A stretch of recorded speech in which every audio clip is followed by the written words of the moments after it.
I was a rebel because my dad was so strict. So my dad was valedictorian. He was like a black belt in karate, played bass. I mean, he was just like a stud. And my sister was a stud too, 4.0 student. She read a book. Ever since she could read, it was like, read a book every week all the way until now. And so I was just a rebel. I was doing my own thing. I was smoking pot. And I probably got in maybe 20 fights in high school. I was homeless for about a year. I was going from couch to couch, just had no direction whatsoever. I didn't even have a car for the longest time. People make fun of me. And then I finally got a car. I crashed it, didn't have any insurance. Like I had bald tires. My mom tried to help me out. I'll never forget this. And then I did this all the way until I was about 21 years old. I was just like a lost soul. My dad's in the background. He's like, "Get your ass home, man. You need to join the military." And I'm like, no, I'm not. I always say that it's my last resort. My last resort. Which is crazy because now I wish I would have, it would be my first resort. Right. So whoever's listening to this, the military is a first resort, especially in today's society, trust me. So my mom calls me, she's like, "Please come home." And so they sit me down for dinner and they're like, "You need to join the military." My dad's like, "Look, I already talked to Chief Kostranik, who is a retired chief over at Patrick Air Force Base. He was a PJ over there. And he goes, "All I want you to do is just take a tour of this place." So I said, okay. So the next morning, I stayed the night there. Next morning, I think it was like 9 o'clock in the morning, I get in my dad's car because I didn't have a car, and he drives me there. It's quiet. I didn't really talk to my dad too much at that time. We get out, and I'll never forget it. The gate opens, they have their own compound, and there's this guy who's on a skid steer. A skid steer is like something that picks up dirt. He's across the way about probably 40 yards, shirtless, blonde hair, and he goes, "Hey, get your butt over here." So this guy runs up as fast as he can. He stands at attention because he's in the pipeline at the time. He had graduated NDOC, he's almost graduated, he's still in training, so you go back to the unit in between schools. Stands up, this guy's like 6'3", jacked, his abs had abs, and he's looking down at me. And he's got like blonde, blue eyes, and he's looking at me.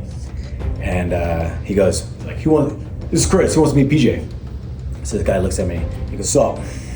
And I just looked at him, I was like, "I don't know, who am I? Where am I?" I literally felt like that, like my tail between my legs. And so he's like, "All right, get out of here." So this guy runs back, and I'm 21 at the time, about to turn 22.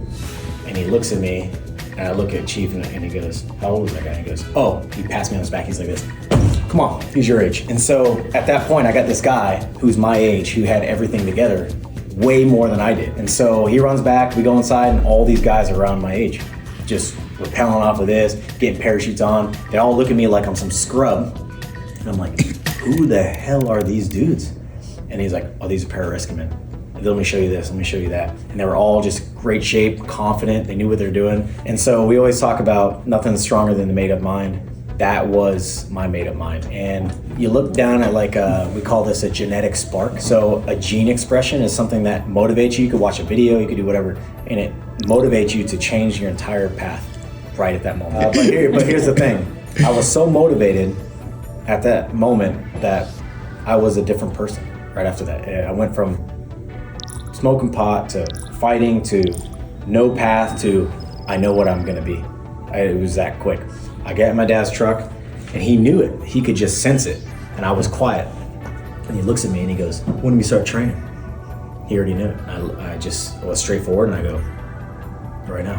I got out of my dad's truck and I ran, about 7-8 miles all the way back to my house. I threw up like probably 20 times. I got back and I was relentless for 6 weeks until I left. I left 6 weeks. So all you guys saying you took 6 months to learn how to swim, this and that. I watched Michael Phelps every day, visualized every single day. And every time I went back to the pool, I was a better swimmer. Held my breath any chance I got. And I just grinded. Any time I left my room, my rule was do as many pull-ups as you can, as many sit-ups as you can, as many push-ups. If I forgot my keys, guess what? I had to do the same thing every time I entered and left. 6 weeks later, crushing protein, drinking tons of water, and just keeping the end goal in mind. Went to basic. I was 1 out of 3 out of both flights, sister and brother flight. Myself, Bronson, and Mike were the only ones who made it. And when you say like hard work pays off, like legit, hard work pays off. There's no like manifesting at that point. Like you are there with everyone else, and you put in the work, and you'll reap the benefits. Like I remember looking in the mirror, and I didn't recognize myself. Like I just didn't. I was like, "Who is that dude?" And ever since then, that was it. My whole perspective on life has changed. So put your mind to it, grind. That's it. You don't want to be that person on your deathbed saying that and like, "Man, I wish I could have done that." It'll happen. had been for me.